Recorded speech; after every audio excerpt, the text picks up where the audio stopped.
Everybody is looking for a dressed-up guinea pig in a funny costume. This year, the girls, Sarah, Noodle, Raven, Pumpkin, Squash, and the little Brownie decide to trick or treat without wearing costumes. The creators of South Park, Matt and Trey, expressed difficulty in filming live-action guinea pigs in costumes.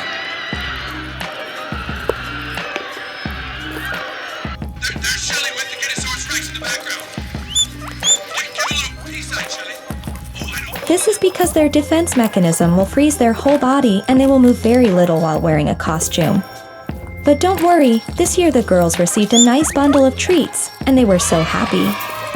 Look at them devouring that dry veggies and forage mix.